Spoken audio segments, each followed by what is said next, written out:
listening to the Holy Bible 1-Year Challenge with Master Storyteller Michael Wood, featuring the easy-to-read version and used by permission from Bible League International. Enjoy the show! Hello everyone, welcome to day 157. We are continuing in the book of 2 Samuel. And David is king, and he's conquered many of his enemies. But now it's time to turn the tide and be kind. Be kind to those who were kind to him when he wasn't yet the king. This is especially true for Jonathan.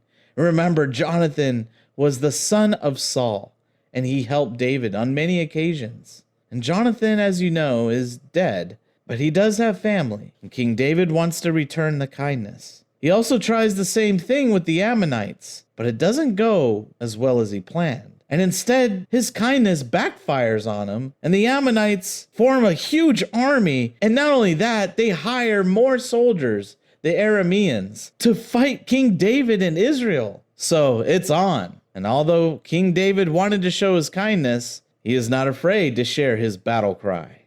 And we are also continuing in the book of Acts. Peter and John are heading to the temple, and they see a man who's been crippled, and now you see the Holy Spirit using its incredible power through Peter. And from that moment, he continues to preach to all the people. Peter has become quite a preacher. Truly, he is a man that has been changed. If you enjoy the show, visit me at patreon.com/storymaster.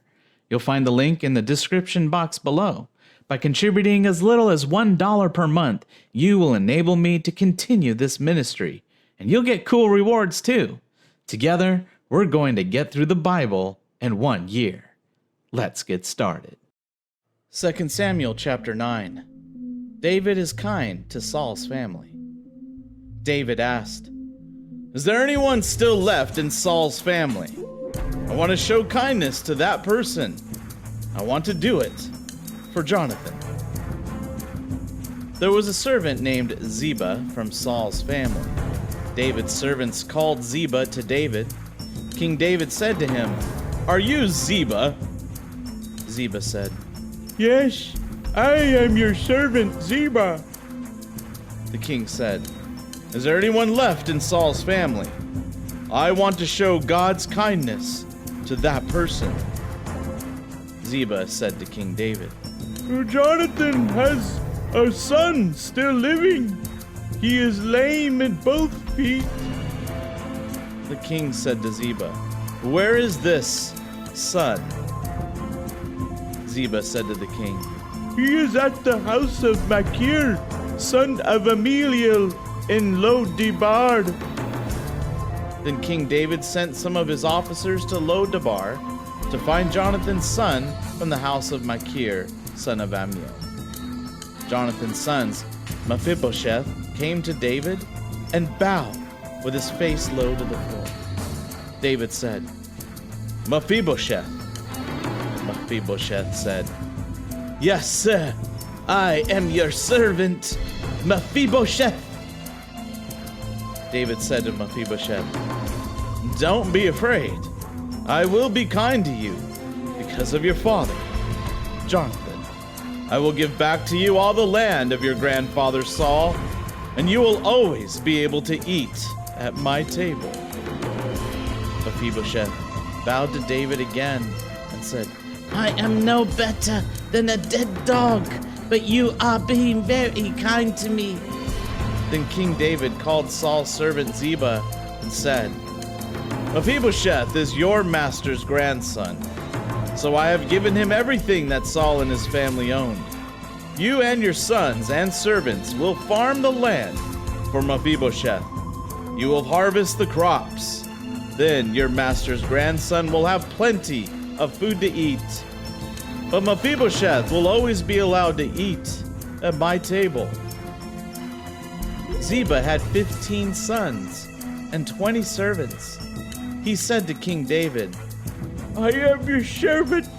I will do everything that my lord the king commands." So Mephibosheth ate at David's table like one of the king's sons. Mephibosheth had a young son named Micah. All the people in Ziba's family became Mephibosheth's servants. Mephibosheth lived in Jerusalem. He was lame in both feet, and every day he ate at the king's table.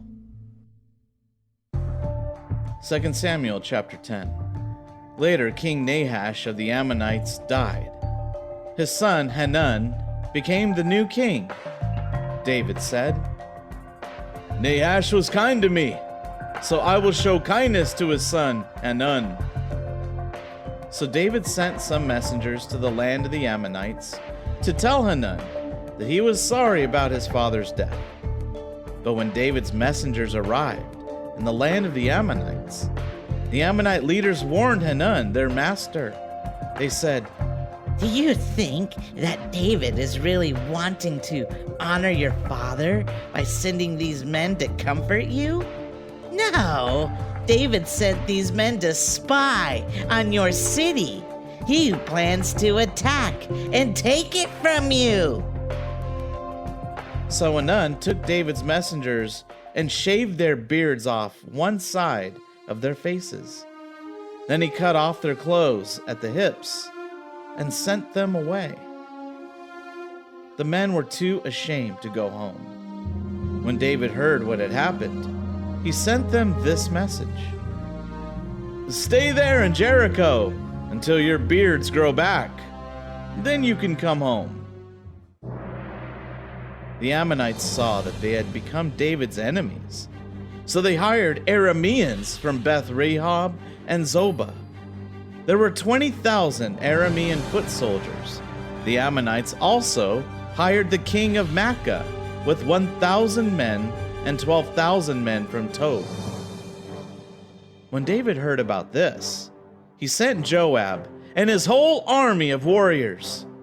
The Ammonites came out and got ready for battle in front of the city gate. The Arameans from Zobah and Rehob and the men from Tob and Makkah formed a separate group and prepared to fight in the fields nearby. Joab saw that there were enemies in front of him and behind him. So he chose some of the best Israelite soldiers and lined them up for battle against the Arameans. He put the rest of the army under the command of his brother Abishai, who prepared them to fight against the Ammonites. Joab said to Abishai, "If the Arameans are too strong for me, you come and help me. If the Ammonites are too strong for you, I will come and help you. Be strong, and let's fight bravely for our people and for the cities of our God. The Lord will do what he decides is right." When Joab and his men marched forward to attack, the Arameans ran away from them. And when the Ammonites saw that the Arameans were running away, they ran away from Abishai and went back into their city. So Joab stopped fighting the Ammonites and returned to Jerusalem. When the Arameans saw that the Israelites had defeated them, they brought all their troops together into one big army. Then King Hadadezer sent for more Aramean troops from the other side of the Euphrates River. Then Shobach, the commander of Hadadezer's army, led all these troops to Helam.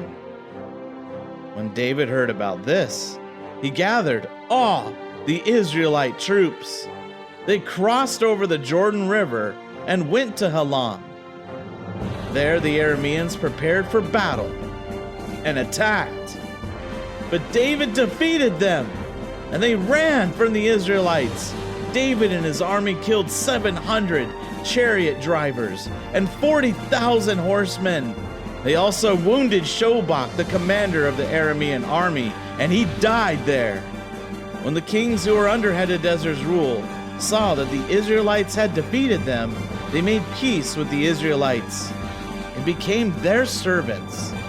So the Arameans were afraid to help the Ammonites anymore.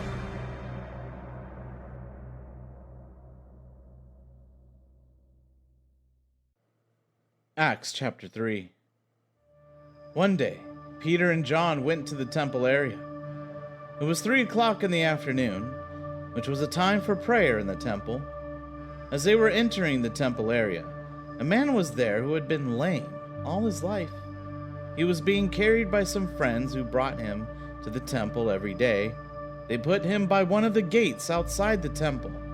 It was called Beautiful Gate. There he begged for money from the people going to the temple. That day he saw Peter and John going into the temple area. He asked them for money. Peter and John looked at the lame man and said, "Look at us." He looked at them. He thought they would give him some money, but Peter said, "I don't have any silver or gold, but I do have something else I can give you. By the power of Jesus Christ from Nazareth, stand up and walk." Then Peter took the man's right hand and lifted him up. Immediately, his feet and ankles became strong. He jumped up, stood on his feet, and began to walk. He went into the temple area with them. He was walking and jumping and praising God. All the people recognized him. They knew he was the paralyzed man who always sat by the beautiful gate to beg for money. Now they saw this same man walking and praising God. They were amazed. They did not understand how this could happen. The man was holding on to Peter and John.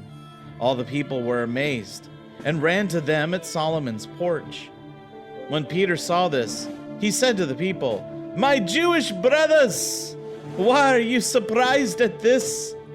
You are looking at us as if it was our power that made this man walk. Do you think this was done because we are so devoted to God? No, God did it. He is the God of Abraham, the God of Isaac, and the God of Jacob. He is the God worshipped by all our ancestors.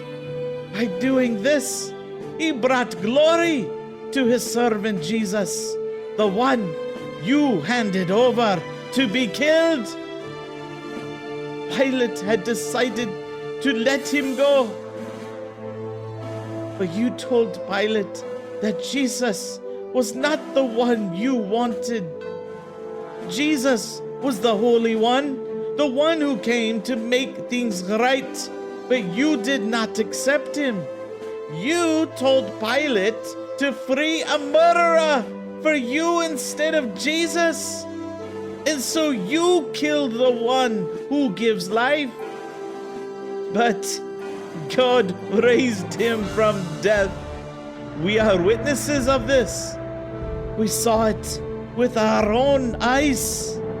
This lame man you see here was healed because we trusted in Jesus' name. It was Jesus' power that made him well. You all know this man. He was made completely well because of the faith Jesus has given us. You all saw it happen. My brothers, I know that you did not understand what you were doing to Jesus, and your leaders did not understand any more than you did. But God said these things would happen. Through the prophets, he said that his Messiah would suffer and die. I have told you how God made this happen. So you must change your hearts and lives. Come back to God, and he will forgive your sins. Then the Lord will give you the good times he promised, times of relief. And he will send you the Messiah he chose to save you. That is Jesus. But Jesus must stay in heaven until the time when all things will be made right again. God spoke about this time long ago through his holy prophets. Moses said, "The Lord your God will give you a prophet. The prophet will come from your own people, he will be like me. You must obey everything he tells you, and anyone who refuses to obey that prophet will die, separated from God's people.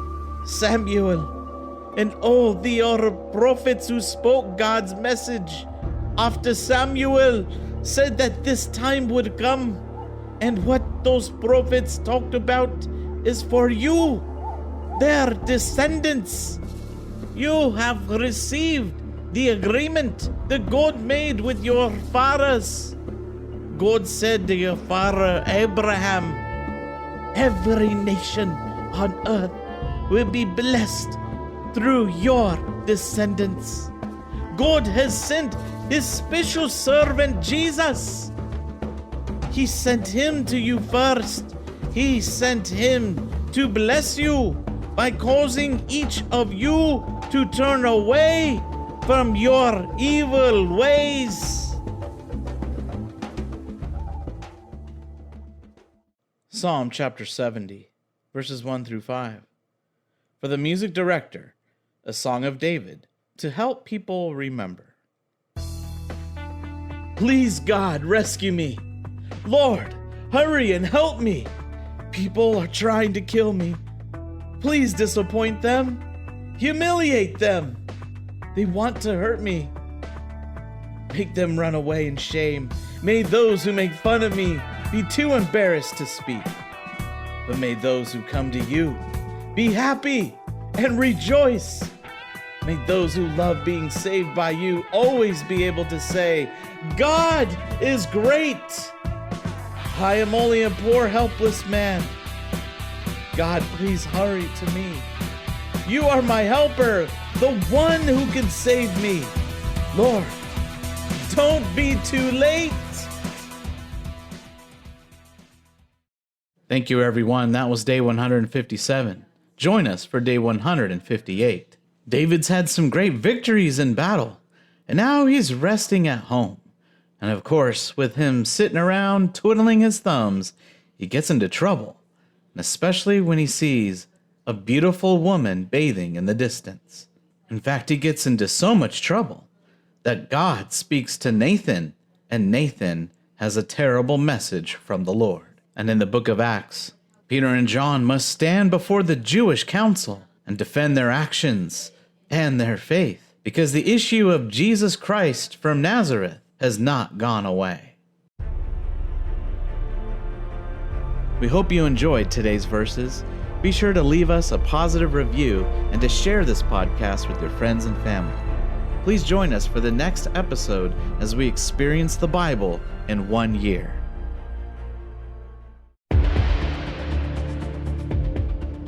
Did you know we offer online courses in creative writing, literature, and web design? Visit us at storymaster.online to learn more.